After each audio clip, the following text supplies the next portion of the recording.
जय हिंद। देखिए, एक बरमूडा ट्रायंगल है जो जहाजों को, हवाई जहाजों को निगल लेता है। यहाँ कोई जहाज वगैरह भी जाती है तो निगल लेगा। ये अटलांटिक महासागर में है, इसे अंध महासागर कहते हैं। और अमेरिका के पास यहाँ जो क्यूबा है, इस एरिया में एक ट्रेंगुलर शेप में बड़ा लंबा एरिया, लगभग 3 लाख किलोमीटर स्क्वायर का एरिया, बहुत बड़ा एरिया है ये। इसको हम थोड़ा सा वहां पे जूम करके समझते हैं। देखिए, ये एरिया जो है, ये 3 बड़े-बड़े एरिया उसको मिला के बनाया जाता है। वर्ल्ड मैप में देखेंगे तो ये ट्रायंगल यहाँ आएगा, जबकि अगर इस पर्टिकुलर एरिया को जूम करें तो ये फ्लोरिडा के पास से स्टार्ट होता है और यहाँ प्यूर्टो रिको, जो अटलांटिक महासागर की सबसे गहरी खाई है, वहां से जाके ये बरमूडा द्वीप पर तक जाता है। ये एरिया है यहाँ पर, जिसे यहाँ तक दर्शाया गया है। ये लगभग 3 से 4 लाख के एरिया, कहीं कभी कभी ये बड़ा हो जाता है। इसका एक्यूरेट कोई मार्किंग नहीं है कि जो आदमी पूरा एरिया को बता सके। हम तो यहाँ भले ऐसे ट्रायंगल बना दिए, बट समुद्र में ऐसा कोई ट्रायंगल नहीं है। बट अगर इस एरिया में कहीं से भी कोई जहाजें आती हैं तो उनके साथ कुछ अप्रिय घटनाएं हो जाती हैं। इसके बारे में डिटेल से समझते हैं। 1498 में जब क्रिस्टोफर कोलंबस जा रहे थे इस रास्ते से, तो उन्होंने भी अपनी किताब में वर्णन किया है कि जब वो इस एरिया से गुजर रहे थे तो अचानक मौसम में एक परिवर्तन देखे, प्रकाश देखे, बादल का तड़कना, समुद्री लहरें तेजी से उठने लगी और उनका जहाज डिसबैलेंस होने लगा। इवन कि उस समय देखिए, समुद्र में रास्ता दिखाने का केवल और केवल एक ही रास्ता रहता है, कंपास। अब तो सैटेलाइट वगैरह आ गए हैं, बट कंपास ही उस समय एक ही रास्ता होता था, जो हमेशा नॉर्थ डायरेक्शन की ओर मूव करता रहता है। वो बता देता है कि इधर की ओर उत्तर दिशा है, तो इसके थ्रू आदमी जा सकता था। तो यहाँ पे कंपास काम करना बंद कर देता था। ये कोलंबस ने भी इसको माना है। 1964 में विंसेंट गैडिज ने अपनी पुस्तक में, मैगजीन में बताया था कि ये किस तरह से जहाजों को वगैरह को निगल लेता है। इसलिए इस ट्रायंगल को डेविल ट्रायंगल या फिर रहस्यमयी ट्रायंगल कहा गया। यहाँ जाने के बाद जहाजों में अचानक परिवर्तन देगा, इंजन काम नहीं करेगा, जहाज धंसने लगेगी, कोई तैरना चाहेगा तो तैर नहीं पाता है, अजीब अप्रिय घटना होगी और अचानक ही हो जाती थी। और ये जहाज डूब के कहां जाते थे तो ये भी नहीं पता चलता था किसी को। यूं तो यहाँ हजारों घटनाएं हुई हैं। कुछ फेमस घटना देखते हैं। अगस्त 1942 में अमेरिकी नौसेना के जहाज अपने रूटीन एरिया पे थे, सब उन्हें बम्बार्डमेंट करके लौटना था इसी बरमूडा ट्रायंगल के ऊपर से। लेकिन अचानक उनका संपर्क रेडियो स्टेशन से टूट जाता है, उसमें लगे हुए इंस्ट्रूमेंट काम करना छोड़ देते हैं, उनका नेविगेशन सिस्टम पूरी तरह फेल हो जाता है। सब में एक कॉमन समस्या देखी जाती है कि उनका कंपास काम नहीं कर रहा होता और ये जहाज पूरी तरह ध्वस्त हो जाता है। इसको खोजने के लिए 2 दिन बाद रेस्क्यू टीम जाती है। रेस्क्यू टीम का भी पता नहीं चलता है, क्योंकि वो भी उसी रास्ते से जा रही होती है जहां से उनका लास्ट लोकेशन ट्रेस किया गया था। रेस्क्यू टीम का भी पता नहीं चल पाता है। उसके बाद ठीक 6 महीने बाद दिसंबर 1942 को फिर अमेरिकी नौसेना का जहाज विमान उड़ान भरता है और फ्लोरिडा से जब उड़ान भरता है और बरमूडा ट्रायंगल से ऊपर जाता है तो ये बमवर्षक जहाज भी रडार से गायब हो जाता है। और इसके सामने भी सेम समस्या आती है। पायलट बताता भी है रेडियो सिग्नल पे कि मेरा कंपास काम नहीं कर रहा है, नेविगेशन सिस्टम काम नहीं कर रहा है, मौसम पूरी तरह से खराब है। ये भी ध्वस्त हो जाता है। इसको जब ढूंढने के लिए जो रेस्क्यू टीम जाती है इसके बैकअप में, तो रेस्क्यू टीम का भी आज तक कोई पता नहीं चला कि वो रेस्क्यू टीम कहां चली गई। 1970 में एक पायलट यहां से लौट के आए थे, नाम था उनका ब्रूइस गर्नन। ये जब लौट के आए थे, इन्होंने बताया था कि वहां पे क्या क्या घटनाएं हुई थी। इन्होंने बताया कि अचानक बरमूडा ट्रायंगल के जब ऊपर से गया तो अचानक मौसम बिगड़ गया और सामने बादलों का एक पूरा धुआं, कोहरा टाइप का छा गया, धुंध हो गया बादलों का, और ऐसे लग रहा था जैसे बादलों की गुफा है। ये इन्हें कुछ दिख नहीं रहा था। इसमें जब प्रवेश किए तो ये खत्म होने का नाम ही नहीं ले रहा था। इसके अंदर मौसम इतना खराब था और इनका रेडियो फ्रीक्वेंसी भी गड़बड़ काम करी थी, इलेक्ट्रॉनिक्स वगैरह काम करना छोड़ दिए थे इनके जहाज के, और इनकी जहाज की रफ्तार बहुत ही तेज हो गई थी और रडार पे कोई भी दूसरा रेडियो स्टेशन या एयरपोर्ट अथॉरिटी का कोई भी रडार सिग्नल मैच नहीं कर रहा था। इन्हें कुछ समझ में नहीं आ रहा था, और लेकिन ये जहाज को आगे की ओर ले जा रहे थे। लगभग 3 मिनट बाद, एक अच्छी खासी दूरी तय करने के बाद, ये उस जोन से बाहर निकले और उसके बाद ये अपनी जहाज को लैंड कराए। लैंड कराने के बाद देखिए इत्तेफाक क्या हुआ था कि वो 3 मिनट में ही 150 किलोमीटर की दूरी तय कर लिए थे। यानी इनकी जो रफ्तार हो गई थी लगभग 3000 किलोमीटर प्रति घंटा हो गई थी, जो अभी किसी भी पैसेंजर जहाज के लिए पॉसिबल नहीं है। ये तो मिसाइल और लड़ाकू जहाजों की स्पीड होती है। बहुत लंबे अरसे तक ये बरमूडा ट्रायंगल जो था एक रहस्य का कारण बना। लोगों को लगता था कोई अदृश्य शक्ति है जो जहाजों को, शिप को अपनी ओर खींच लेती है, लेकिन ऐसा कुछ भी नहीं है। इसके पूरे रहस्य पर पर्दा उठाया जा चुका है। इवन की बरमूडा ट्रायंगल दुनिया के 10 सबसे खतरनाक जगहों में से भी एक नहीं है। मतलब सोचिए, 10 खतरनाक जगहों में भी इन्हें शामिल नहीं किया गया। इसका मतलब ये एक कहानी है। फेमस हो जाता है कोई चीज बहुत ऐसे ही कि जहाजों को निगल जाता है, ये होता है, ऐसा कुछ नहीं होता है।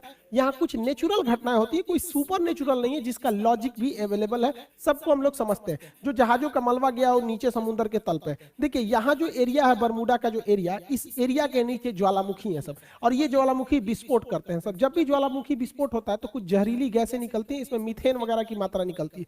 मीथेन गैस वगैरह जब पानी से मिलता है तो उसकी डेंसिटी को एकदम घटा देता है। जब डेंसिटी, समुद्र की डेंसिटी घट जाती है तो जहाजों को डिजाइन किया गया रहता है समुद्र की डेंसिटी के हिसाब से, उसके घनत्व के हिसाब से, ताकि वो ऊपर तैर सके।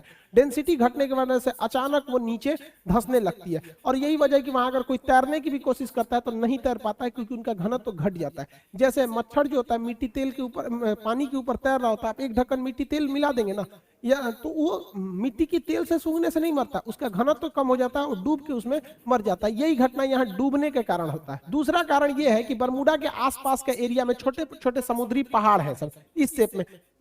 स्कूल के बाद सिर्फ Byju's classes. Download the Byju's app now. Byju's classes हैं तो प्रोग्रेस है। में जब हवाएं इस पहाड़ से टकराती हैं तो उनमें एक हलचल होने लगता है, जिस हलचल से यहाँ पे एक बवंडर, एक चक्रवात उत्पन्न हो जाता है, और ये बादलों को और वहां के समुद्र के जल को पूरी तरह लहर में बदल देते हैं। और इसमें अगर कोई हवाई जहाज या कोई शिप आ जाता है तो उस चक्रवात के बीच में फंस जाता है, जिससे कि इसमें दुर्घटना हो जाती है। पानी वाली जहाजों के डूबने का तीसरा जो कारण है वो बड़ा सिंपल है, समुद्र के अंदर की पहाड़ियां। समुद्र के अंदर की वो पहाड़ी जो बाहर तक नहीं निकल पाती, उन्हें रीज या कटक कहते हैं। ऐसे कटक इटली और तुर्की के पास बहुत ज्यादा मात्रा में पाए जाते हैं। यहाँ अक्सर जहाज वगैरह गिर जाते हैं, सब नीचे का पेंदी टकरा जाता है। जैसे देखिए ये समुद्र का लेवल है, तो यहाँ पे जहाज चल रही है तो उसको ये नहीं पता है कि नीचे मेरे समुद्र ही है कि नहीं, और नीचे से कुछ पहाड़ी अगर ऊपर आती है तो इसके पेंदी से टकरा जाती है। ऐसी घटना इटली और तुर्की के पास बहुत ज्यादा देखने को मिलती है। आप देखेंगे इटली के तट के पास ही इतना बड़ा जहाज टकरा गया, यहाँ पर एक मालवाहक जहाज टकरा गया, यहाँ पे बड़ी बड़ी शिप टकरा टकरा के गिरी है सब। अब बताइए ये तो गलती है इन लोग की, जो कैप्टन है, क्योंकि इतने मॉडर्न शिप को अगर गिरा दिए लोग तो गड़बड़ बात है। उस समय जहाजों की दुर्घटना ज्यादा होती थी क्योंकि न रडार था न सोनार था। आज के वक्त में पूरी बेहतरीन ढंग से रडार है, सोनार है। आज आराम से बरमूडा ट्रायंगल के ऊपर से जहाजें भी पार हो जाती हैं और शिप भी पार हो जाता है, क्योंकि उनको सोनार उन्हें बता देता है नीचे चट्टान वगैरह नहीं है। लेकिन पहले ये घटनाएं नॉर्मल थी ऐसे हो जाना। हवाई जहाज की दुर्घटना के पीछे सबसे बड़ा जो कारण है वो हेक्सागोनल क्लाउड का है। हेक्सागोनल 6 मतलब फलकों वाला एक क्लाउड होता है, बादल होता है, जिसे सबसे पहले सैटर्न ग्रह के ऊपर देखा गया था। ये बादल जो होते हैं, आप देखिए ये 6 सतह वाले बादल होते हैं, इस तरह से हेक्सागोनल शेप में ये बादल पाए जाते हैं। यहाँ ना दिखने में छोटा लग रहा है, ये सैटेलाइट से फोटो लिया गया, जबकि इसका एरिया देखेंगे तो 50 किलोमीटर स्क्वायर का एरिया होता है। तो ये लगभग एक जिला बराबर इसका इतना बड़ा एरिया होता है, उतने बड़े में ये बादल होते हैं। और इस बादल के अंदर हवाएं इतनी बवंडर के रूप में चलती हैं जिनका स्पीड 250 किलोमीटर प्रति घंटा होता है। यानी इसके अंदर हवाएं इतनी तेज होती हैं कि अगर कोई जहाज इसमें प्रवेश कर जाता है तो जहाज को वो तोड़ सकते हैं। तो हेक्सागोनल क्लाउड की वजह से यहाँ पे जहाजों की दुर्घटना होती है, अगर इस हेक्सागोनल क्लाउड में फंस गया तब। और ये भी देखिए फंसता भी, अगर विपरीत दिशा में फंसेगा तो तोड़ देगा उसको, और नहीं तो अगर सेम इधर ही हवाएं चल रही हैं उसी में जहाज भी फंसेगा तो जहाज की स्पीड को बहुत तेज बढ़ा देता है। यही वजह है कि जब वहां से कई जहाजें गुजरी हैं तो उनका स्पीड अचानक बहुत तेज बढ़ गया है। तो इसमें कोई दैवीय या भूत प्रेत वाली घटना या फिर कोई ऐसी चीजें नहीं है जिसका कोई पता नहीं लगेगा। नॉर्मल चीजें, अब ऐसी घटनाएं नहीं होती है, लेकिन ये पुरानी कहानियां, इस पे इतनी मूवी बना दी गई है, करोड़ों रुपए लोग कमा लिए इसके लिए। कहानी चाहिए एक डायरेक्टर को, अच्छा खासा कहानी बन जाता है। तो ये आप समझिए साइंटिफिक कारण। अब ऐसा कुछ नहीं होता है। ये तो रहा भैया आपका बरमूडा ट्रायंगल का, जो इधर अटलांटिक महासागर के पास कैरेबियन सागर में। ऐसे ही ये घटना जापान के पास हो गई। यहाँ पर जापान के पास भी एक ट्रेंगुलर शेप में एरिया है, वहां 1980 में एक जहाज जा रहा था डर्बीशायर। ये इतना बड़ा जहाज था जो टाइटेनिक से 2 गुना था। यहाँ कई लाख टन इसमें आयरन ओर की मात्रा भरी हुई थी। अचानक ये डूब गया, इस एरिया में अचानक डूब गया। जापान की सरकारी टीम ने उसे रेस्क्यू टीम भेजा था पता लगाने के लिए, वो भी डूब गई। उसके बाद एक हवाई जहाज से रेस्क्यू टीम भेजा गया, वो भी डूब गया। जापान भी डर गया। बाद में पता चला कि भैया सेम चीजें हैं यहाँ और यहाँ दोनों में, तो इसे एशिया का बरमूडा ट्रायंगल कहा जाता था। हालांकि जापान ने इसका नाम दिया था ड्रैगन ट्रायंगल। जापान के जस्ट नीचे था ये ड्रैगन ट्रायंगल नाम था इसका, बरमूडा ट्रायंगल। ऐसा ही एक ट्रायंगल भारत में भी पाया जाता है, उड़ीसा में। उड़ीसा का एक एयर स्ट्रिप है, अंग्रेजों ने बनाया था द्वितीय विश्व युद्ध के समय, जिसका नाम था अमाडा एयर स्ट्रिप। अमाडा एयर स्ट्रिप ये उड़ीसा में स्थित है। यहाँ पे लगभग 150 से 200 अमेरिकी जहाजें यहाँ से आपस में टकरा गई, कुछ गिर गई। और इत्तेफाक देखिए, जब भी इनके साथ घटना होती थी, ना कोई वेदर खराब था, ना ही कोई मतलब हेक्सागोनल क्लाउड थे, ना मौसम खराब, ना चक्रवात, ना हवाओं की स्पीड, एकदम नॉर्मल टाइम पे यहाँ जहाजें गिर गई। आपस में आमने सामने जहाजें टकरा जाती थी सब, इतना खराब काम करता था यहाँ पर। हालांकि द्वितीय विश्व युद्ध के समय अमेरिकी जहाजें यहीं पे उड़ान, यहाँ पे लैंड करती थी और जापान पे बम गिराने के लिए यहाँ से भी जाया करती थी। आपको भी पता होगा कि अंडमान निकोबार तक में जापान आ गया था।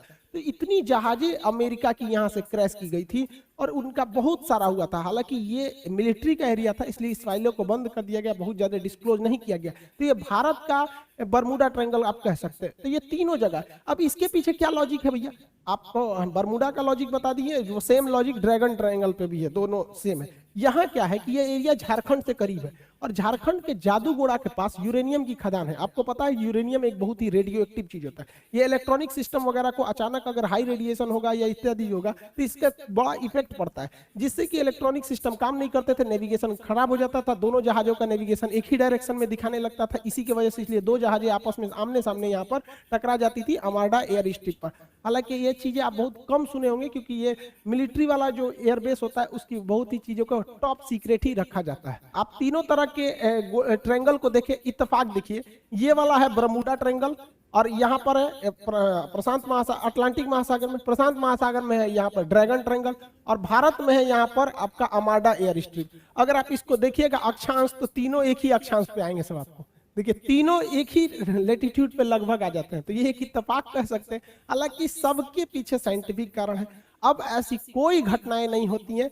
जो भी कहता है कि यहाँ पे कोई सुपर नेचुरल पावर है, ये है सब मन गढ़ंत कहानी है ये सब। हालांकि अटलांटिक महासागर में एक और जगह है सारगैसो, यहाँ सारगैसो सागर है। ये सागर है ही नहीं है एक्चुअली, यहाँ एक शैवाल पाया जाता है, एलगी, जो समुद्र में तैरते रहता है, बहुत लंबा लंबा पाया जाता है, घास है इस तरह। यहाँ अगर जहाजें, छोटी मोटी जहाजें फंस जाती है ना, तो उसी में फंस के रह जाती है। इसलिए यहाँ पे देखिए इतना बड़ा बड़ा घास पाया जाता है, पूरी समुद्र को ये घास ढक लेता है। सारगैसो घास पाए जाने की वजह से जितने एरिया में वो घास पाया जाता है, उस घास वाले एरिया को, उस शैवाल वाले एरिया का नाम रख दिया गया है सारगैसो सागर। हालांकि सारगैसो कोई सागर नहीं है, वह सागर का वह हिस्सा है जहां ये वाला शैवाल पाया जाता है, सारगैसम नामक शैवाल पाया जाता है। इसलिए यूपीएससी सीडीएस में एक बार क्वेश्चन पूछा था, वो कौन सा ऐसा सागर है जिसका कोई भी तट रेखा नहीं है, मतलब जमीन से नहीं टच करता है। तो सारगैसो सागर जमीन से टच नहीं करेगा, क्योंकि वो बीच का तो सागर है नहीं, वो बस एरिया है। यहाँ जहां जहाजों को, छोटी जहाजों को आने जाने के रोक लगाया गया, क्योंकि उसकी पंखी वगैरह में ये सब घास वगैरह